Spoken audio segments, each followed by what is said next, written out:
I never thought that a simple brunch in my own kitchen would end up being the moment my daughter tried to erase me from my own life. It was a sunny Sunday morning.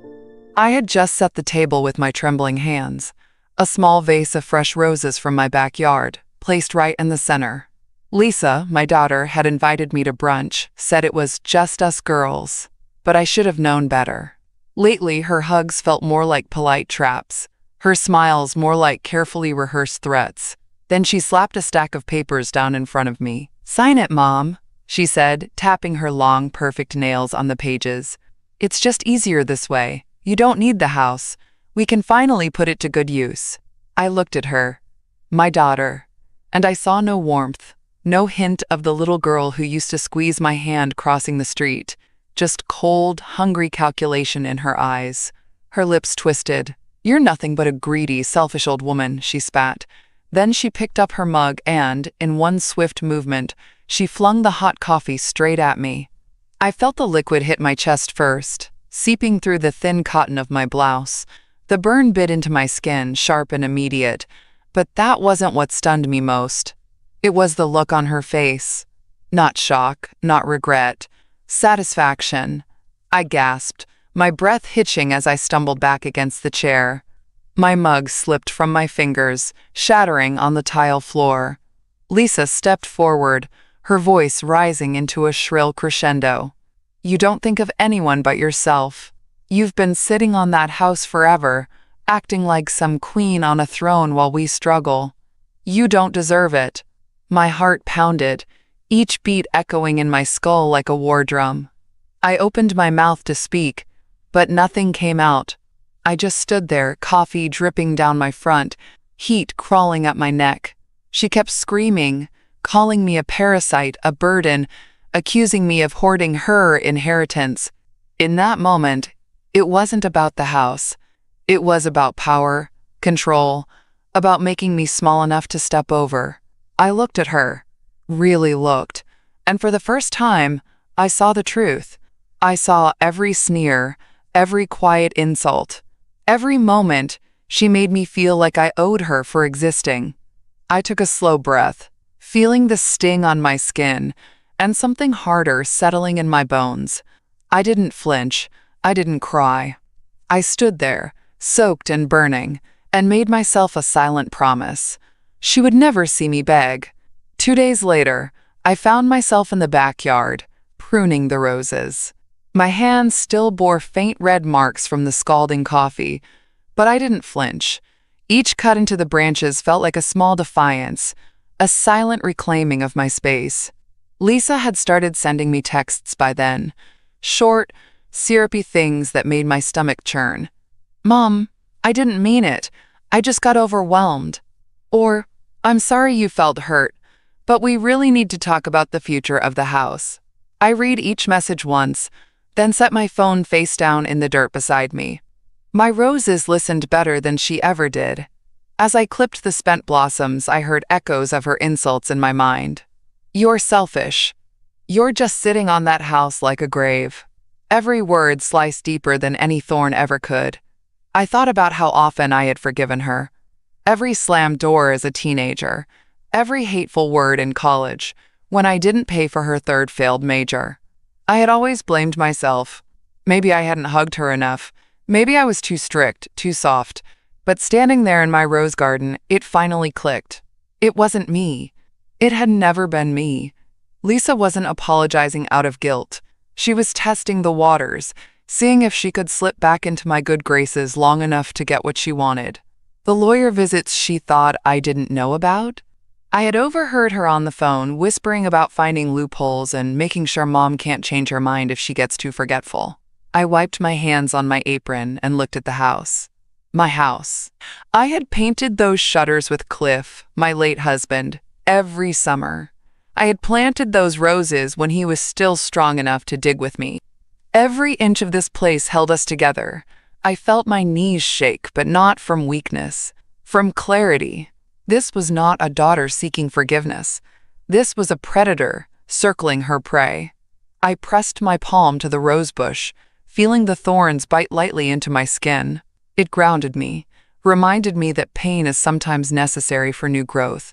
and I decided then, she would never get this house, not while I still had breath left to defend it. That evening, I heard Lisa's voice drift up the staircase. She thought I was asleep. She always assumed I was asleep. I sat on the edge of my bed in the dark, listening through the thin crack of my door. Her voice was sharp, cutting, not the gentle, motherly tone she used around neighbors. "She's slipping, Mark. We can easily say she's unfit. The lawyer said if we prove she's a danger to herself, we can get her into a home.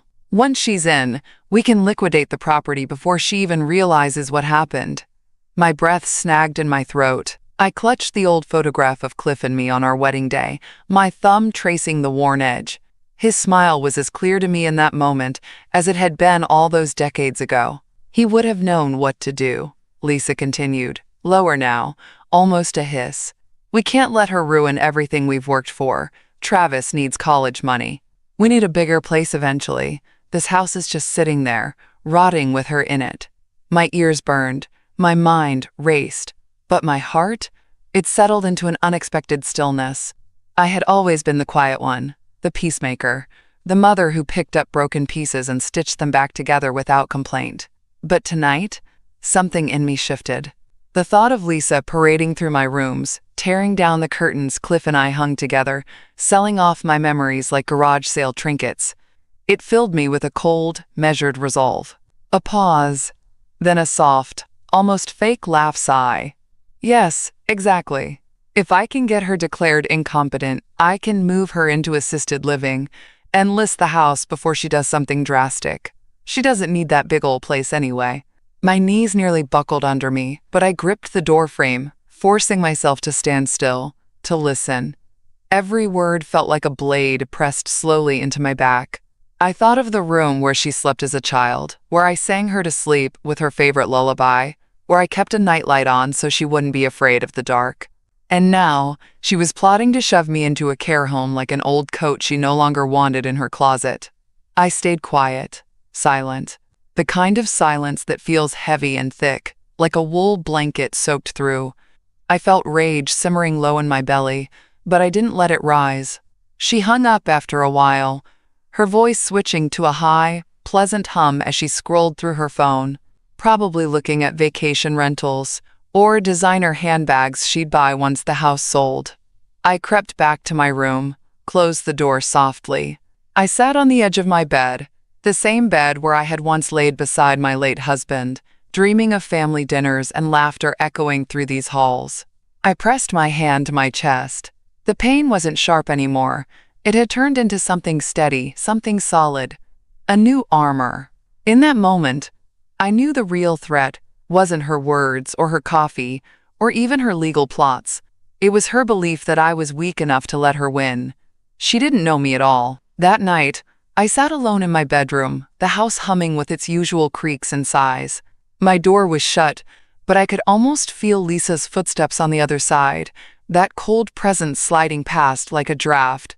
I pulled the old photo album from the shelf, the one with the peeling leather cover and my husband's handwriting on the first page. "For all our beginnings," he wrote, in careful, looping script. I flipped through it slowly. Each photograph hit me like a small wave.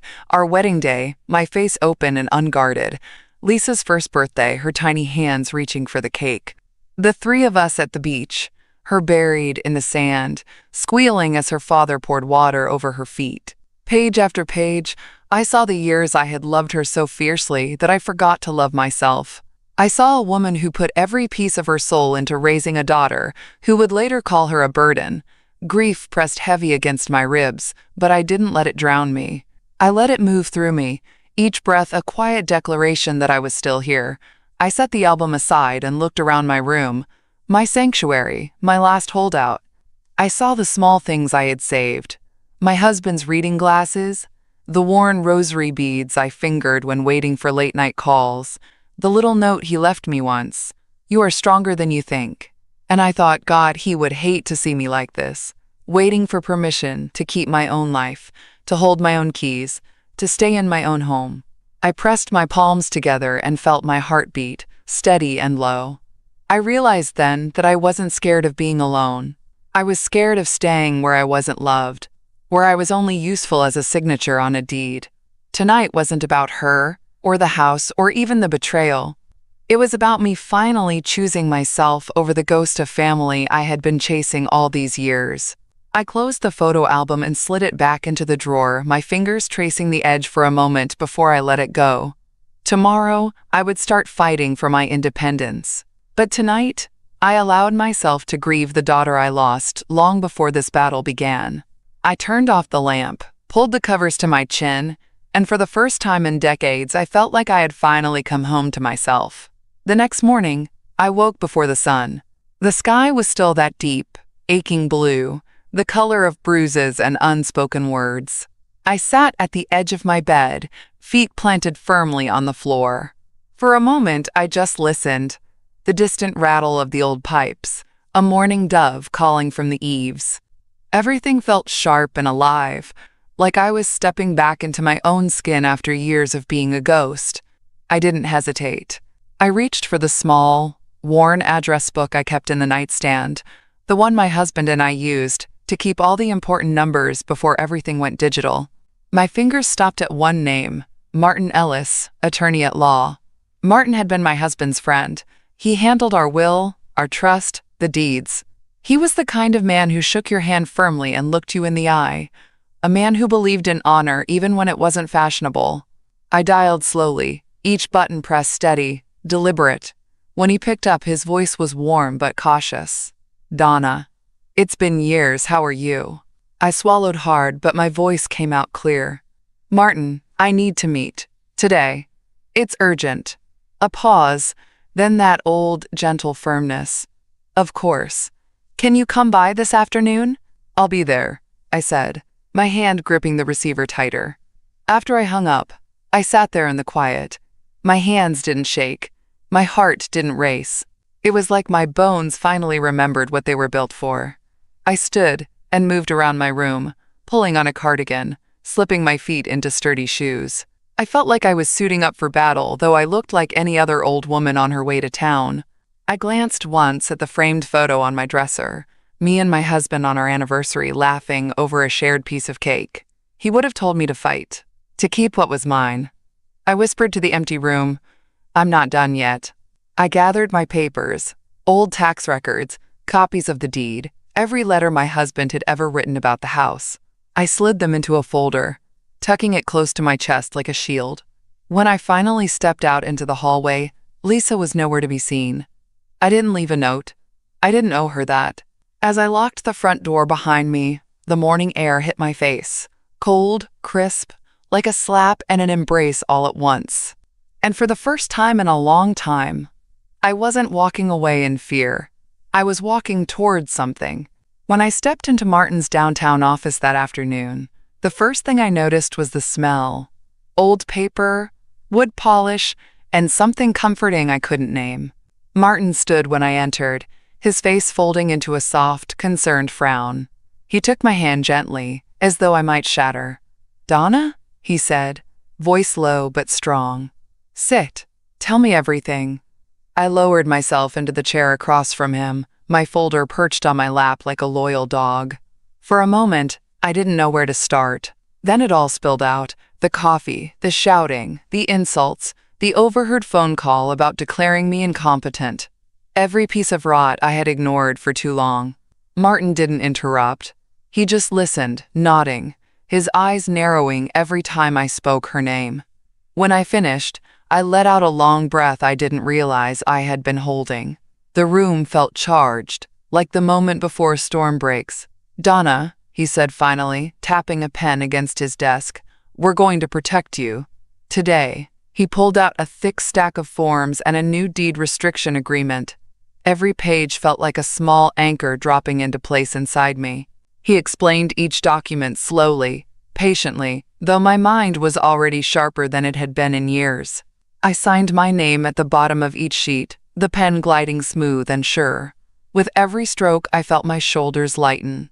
When I finished, Martin slid the final document back into a folder and locked it in his drawer. "This restricts anyone, including Lisa, from making changes to your property deed without your explicit notarized consent. No power of attorney, no false claims of mental incompetence. You're the only one who holds the key now. I pictured her face when she realized. That tight, rehearsed smile slipping, her hands fluttering helplessly as she realized the locks had changed and she no longer had the combination. For the first time in decades, I laughed. A real, full laugh that felt like it came from the soles of my feet. Martin watched me, his eyes softening. "You're stronger than most people I know," he said. I reached across the desk and squeezed his hand. "Thank you," I whispered, "for seeing me." When I stepped back into the sunlight, the folder pressed against my side, I felt taller. The town looked the same cracked sidewalks, the same sleepy storefronts. But to me, everything shimmered with possibility. She thought she had already won. She thought I would surrender. But now I had the papers. I had the power. And for the first time in years, I had myself back. After leaving Martin's office, I didn't head straight home. My feet, almost on their own, carried me down Main Street toward the little cafe with the chipped blue door, Gloria's favorite place. I saw her before she saw me. Gloria sat by the window, her hair piled high in its usual messy bun, her bright scarf wrapped around her shoulders like armor. She was laughing at something on her phone, her head thrown back, alive in a way that reminded me who I used to be. When I pushed open the door, the bell above chimed, and she looked up. Her eyes softened instantly. "Donna," she said, standing before I even reached her, "I ordered you chamomile." I had a feeling today would be a big day.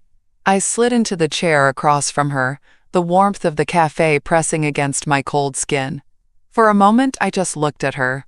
My oldest friend, the keeper of my real story. She reached across and took my hands without asking. "Tell me everything," she said. I did. The words poured out like rain from a storm cloud that had been hanging heavy for years. I told her about the coffee, the papers Lisa tried to force on me, the overheard phone call plotting to lock me away. Gloria didn't flinch. Her eyes burned bright, her jaw set. When I finished, she squeezed my hand so hard it almost hurt.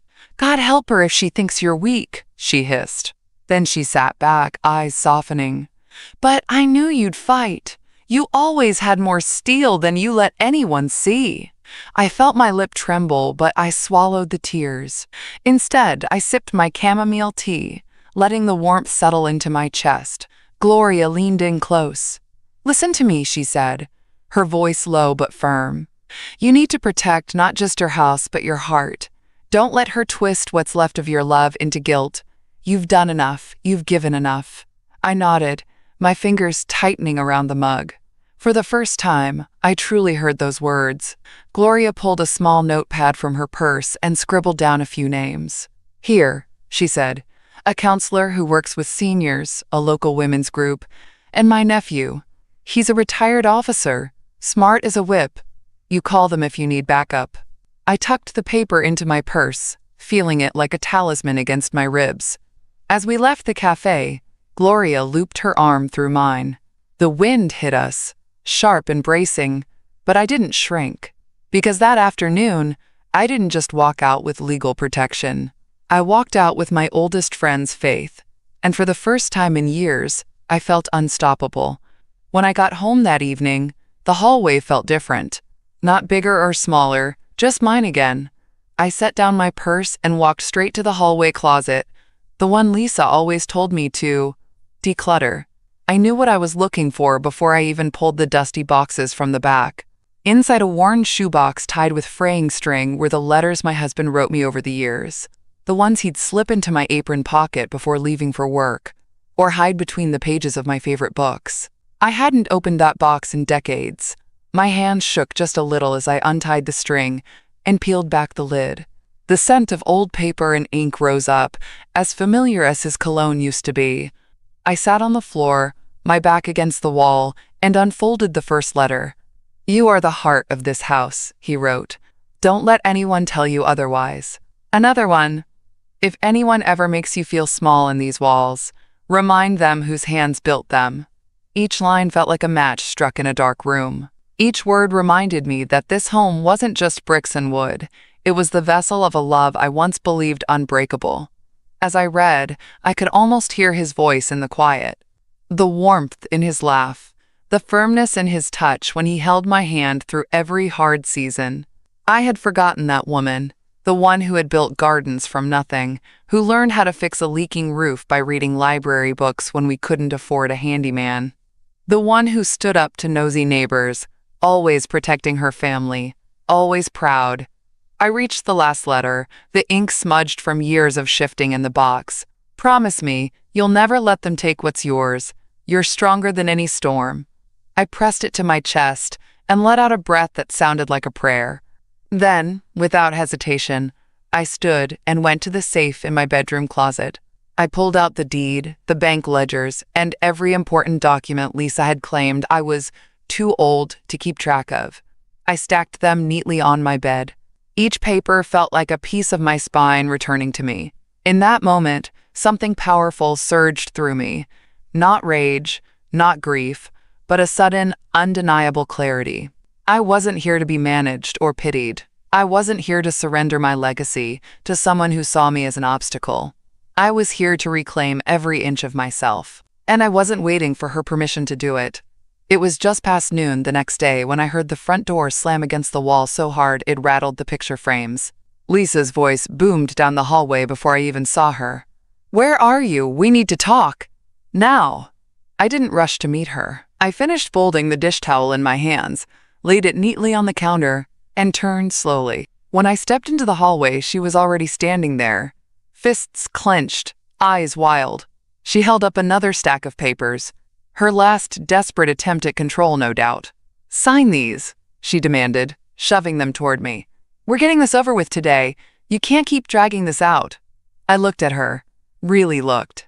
The fury in her eyes wasn't about concern or love. It was fear, the fear of losing the prize she thought she had already secured. I took a deep breath, letting it fill every corner of my chest. My voice came out calm, even warm. "No." Her mouth fell open. For a second, she looked almost human. Small, exposed. Then the rage came rushing back. "What do you mean? No? You don't get to refuse. I have rights as your daughter." I took a step closer, feeling the weight of every silent year behind me. "No," I repeated, my voice even steadier. "You don't have rights to my house, my money, or my life. Not now, not ever." She blinked, her face contorting. "You're being ridiculous. You need help. You can't handle this place alone. You're incompetent." I almost laughed. "Funny. I managed just fine before you decided to play savior." She tried again, her voice pitching higher. "I'm trying to protect you. You're acting crazy. You can't just make decisions like this." I stepped forward until I was only inches away. I could see every line in her forehead, every twitch of her lip. "I am making decisions. The difference is, now they're mine. And you will not intimidate me into giving up what's mine." For a long, heavy moment, she said nothing. The papers in her hand trembled. I watched the realization dawn across her face that she had lost. I didn't yell. I didn't throw anything. I just stood there, quiet and immovable as stone. She turned away, her shoulders slumping, her breathing ragged. The papers slipped from her fingers, scattering like defeated confetti on the floor. I watched her walk out the door without a word. When it clicked shut, the silence felt like sunrise after a long, violent storm, and in that silence, I finally felt free. Days after she stormed out, the phone started ringing. The first call came from my niece, then a second from a cousin I hadn't heard from in years. Each voice was tight, careful, loaded with half-truths they didn't even realize they were carrying. "Aunt Donna, Lisa said you're having memory problems. She's so worried about you." Another, "She mentioned you might need professional care. We just want to help." I stood there, the receiver pressed against my ear, my heart thudding a slow, steady rhythm. They all sounded the same, concerned, pitying, rehearsed. I knew what she was doing. She was building her army, laying the groundwork for a narrative where I was the fragile old woman who couldn't possibly defend herself. In her story, she was the benevolent daughter, burdened with a mother who had lost her mind. But I hadn't lost anything. Not my memory, not my resolve, and certainly not my will. After I hung up on the last call, I went to the kitchen drawer and pulled out a small, black digital recorder, something my friend Gloria had given me just in case years ago. I clicked it on, the red light glowing like a tiny promise. The next time Lisa called, I answered. "Oh, so you're finally picking up," she snapped. "You've got everyone worried sick. Why are you doing this? Why are you making me look like the villain?" I didn't answer. I let her words fill the air, every venom-laced syllable. "You need to stop telling people these lies about me. You're embarrassing yourself. If you don't sign over the house soon, I'll have no choice but to get the courts involved. You think you're so clever, but you can't keep up. You're old and alone." I let her finish, my thumb brushing the recorder's smooth edge. Every threat, every insult, captured. When she finally stopped, waiting for me to break, I took a slow breath. "Thank you for calling, Lisa," I said softly. She sputtered. "That's it? That's all you have to say?" "Yes," I said, "that's all." Then I hung up. I set the recorder gently on the kitchen counter and felt a calm wash over me. Not the numbness she had always mistaken for weakness, but the steadiness of someone who finally sees clearly. She thought her words would corner me, that the weight of family opinion would break me, but she had forgotten I no longer needed to be liked. That evening, after the last call died into static, I stepped out into the backyard. The sky was soft and violet, the first stars flickering awake above the rose bushes I had tended all spring. I sank into the old iron bench, the one my husband painted white the summer before he passed. The metal felt cold against my back, but I didn't move. I let the chill settle into my bones, anchoring me to the moment. For a while, I just watched the roses sway. My breath came slow, steady, in and out. I thought of all the people who had called that day, their voices coated in false concern. I thought of Lisa's last words, her threats echoing in my ears like an old wound reopening. For a brief, dangerous moment, doubt crawled up my spine. Maybe I was being too harsh. Maybe I should try one more time to explain, to fix, to save what little thread still connected us. But then I remembered the look in her eyes that day at brunch, that pure, gleaming satisfaction when she saw me flinch from the coffee. I remembered her telling strangers I was losing my mind, erasing me in real time before I was even gone. I dug my nails into my palms until I felt the sting. The pain kept me grounded, kept me from slipping back into that old role. The quiet mother who bent and bent until she disappeared. Above me, the first breeze of the night rustled the branches, and I closed my eyes. I had spent my life patching cracks in other people's walls, covering for every slight, every betrayal, believing love meant endurance at all costs. But sitting there under the stars, I finally understood. Love without respect wasn't love. It was slow poison. I wasn't naive anymore. I was awake, and that terrified her more than anything else. I opened my eyes and looked at the roses one last time, their petals bruised but still reaching for the light. A small, broken laugh slipped from my lips. I wasn't like them. I had survived too many winters, too many storms to crumble now. I stood up slowly, my joints aching in protest.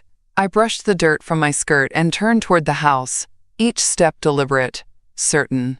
Tomorrow, I would take the next step in my plan.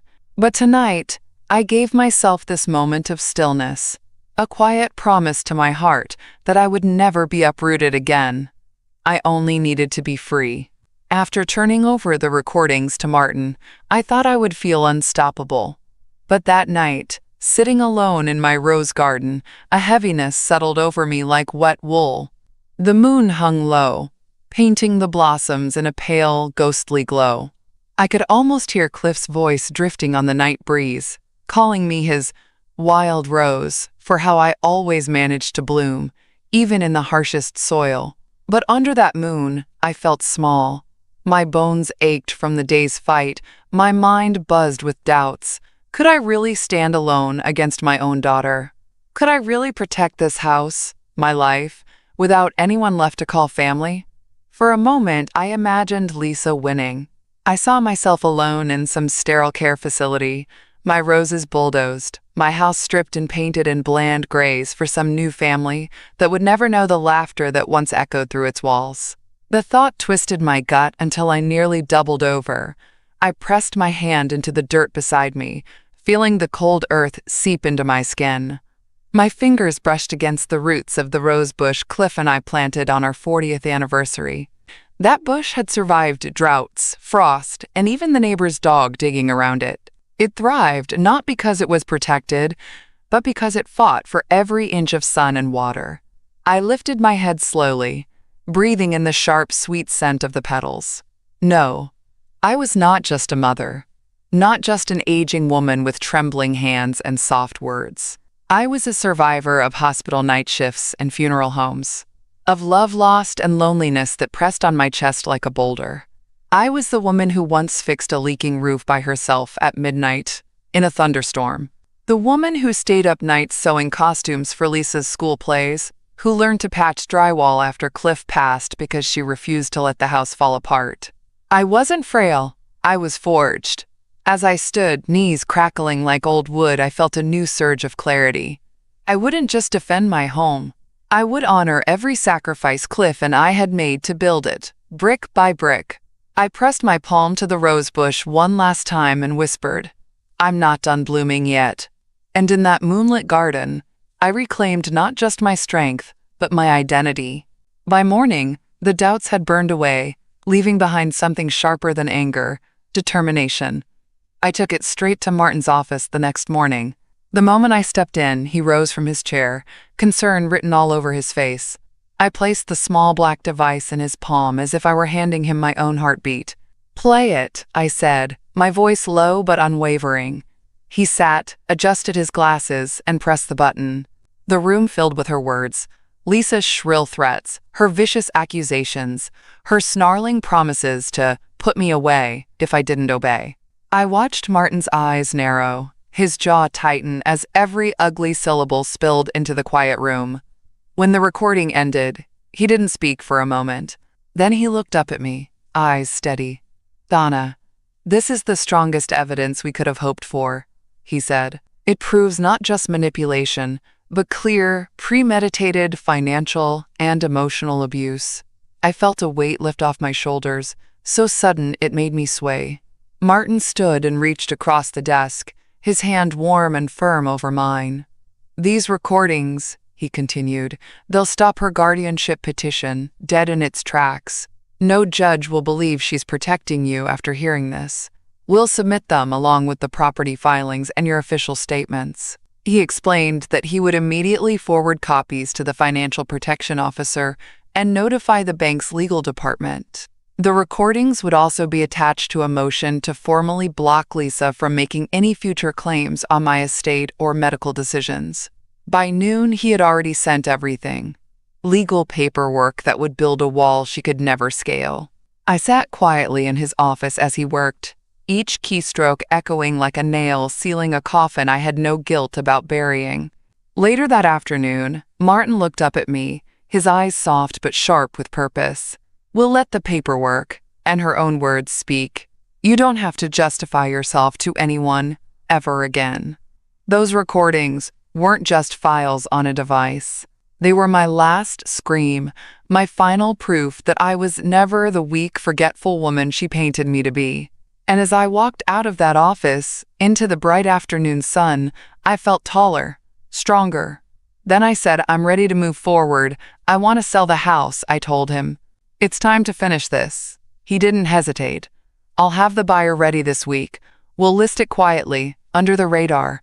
By the time they realize, it'll be too late." That afternoon, while Lisa and Travis were off at one of his college prep workshops, more likely a front for her next manipulation, I went through every room in the house, not to mourn, but to choose what I would take with me. I moved slowly, running my fingers along Cliff's old tool bench in the garage, touching the doorway where we marked Lisa's height in pencil every birthday, until she turned 10 and declared she was too grown up. I didn't feel sadness as I thought I might. Instead, I felt something like relief, as though I was finally peeling off a heavy coat I had worn for decades. I packed only what mattered: Cliff's letters, The yellow folder Gloria gave me, a few family photos from before the rot set in, my favorite teacup with the tiny blue flowers. Everything else, the expensive furniture Lisa insisted I upgrade, the gaudy chandelier she guilted me into buying, would stay behind. I called Gloria, who answered before the first ring finished. "It's time," I said simply. "I'll be there in 10, she replied, no questions asked. By the time she pulled into the driveway, I had everything I wanted stacked neatly by the door. She stepped out of her car, took one look at me, and her eyes softened. "You look taller," she said, voice cracking. I laughed. A real sharp laugh that felt like it came from the soles of my feet. We loaded the car in silence, two old women moving like soldiers on a final mission. When we finished, I turned back to the house one last time. I didn't whisper goodbye. I didn't cry. I just looked at it. The walls that held my best and worst days, and nodded once, because leaving wasn't defeat. It was my greatest act of defiance. As Gloria started the engine and the driveway disappeared behind us, I felt something loosen deep in my chest. I wasn't running away. I was finally going home to myself. Lisa returned 2 days later to an echo. She probably came in expecting to find me shuffling around the kitchen, bent and apologetic. Instead, she found bare walls and the hollow quiet of a house that had been stripped of its heart. On the counter, I left her a single envelope, propped against her favorite overpriced wine glass. Inside was my final letter. "Lisa, you always believed I was too soft to fight back. You mistook my patience for stupidity, my kindness for weakness. You saw me as a vault, a slow, aging obstacle standing between you and your next luxury purchase. But I wasn't just waiting for the right moment to sign things away. I was watching, listening. And in that silence, I found the truth you tried so hard to bury. You didn't lose me because I was old or confused. You lost me because you tried to turn love into a transaction, and my soul isn't for sale. By the time you read this, the house will belong to someone else, someone who will plant new roses, laugh in these halls, and fill them with life, not schemes. The money you plotted for is gone too, locked away beyond your reach. You'll find your access revoked, your cards declined. You'll learn that I was never as helpless as you wanted me to be. Don't come looking for me. Don't try to call. There's no more begging left in me to harvest. This was the last gift I'll ever give you, the gift of emptiness, so you can finally hear the echo of your own choices. Goodbye." I could almost picture her face as she read it, eyes darting, jaw trembling, rage giving way to the cold, stinging realization that her power evaporated the second I decided to leave. Gloria later told me that Lisa tried to call every relative she could think of, sobbing, spinning stories of betrayal, but no one rushed to her rescue. They knew now. While she was pacing empty rooms, I was already settled into my small lakeside cottage, a new key in my pocket, a fresh pot of tea on the stove. I didn't need an audience for my victory. I had already won the only battle that mattered, reclaiming myself. Lisa's fury arrived in waves, voicemails filled with curses, emails laced with fake concern, desperate texts that swung from threats to pleas within seconds. But I didn't answer a single one. From my cozy cottage by the lake, I watched the sun slip across the water in long, golden streaks. Each day felt like peeling away another layer of an old, suffocating skin. Meanwhile, Lisa discovered the other surprise I had left her. Her credit lines had all been cut off. The joint accounts she used to siphon my money? Closed. The emergency fund she secretly rerouted to her personal account? Frozen. Gloria called one afternoon, nearly breathless from laughter. "Donna, she called my house line crying, can you imagine? She said you left her destitute and ruined her life." I sipped my tea slowly, savoring every note of warmth. "I didn't ruin her life," I said softly. "She just finally has to live it on her own." By then, Lisa's sob story had reached every relative she could find. But instead of sympathy, she received silence. A heavy, judging silence that she could no longer twist to her advantage. She had gambled that my love for her would be endless, unconditional, that I would always bend rather than risk breaking the fragile illusion of family. But she forgot that love is not blind when it has been betrayed too many times. In my new home, I filled the shelves with books I'd been meaning to read for years. I took up painting again, something I abandoned decades ago, to keep up with bills and her endless demands. My fingers, once used for stitching Lisa's dance recital costumes and sewing school projects, now danced across canvases, creating bright blooms and serene lakescapes. My neighbors, kind, gentle souls, dropped by with baskets of muffins and curious smiles. One even asked if I'd like to teach a small painting class for local seniors. I agreed, my heart buzzing with a sense of purpose I hadn't felt since Cliff was alive. One evening, as the sun slipped below the trees, I sat on my porch and listened to the hush of the water. I closed my eyes and felt the breeze kiss my cheek. Lisa was somewhere out there, screaming into an empty house. And me?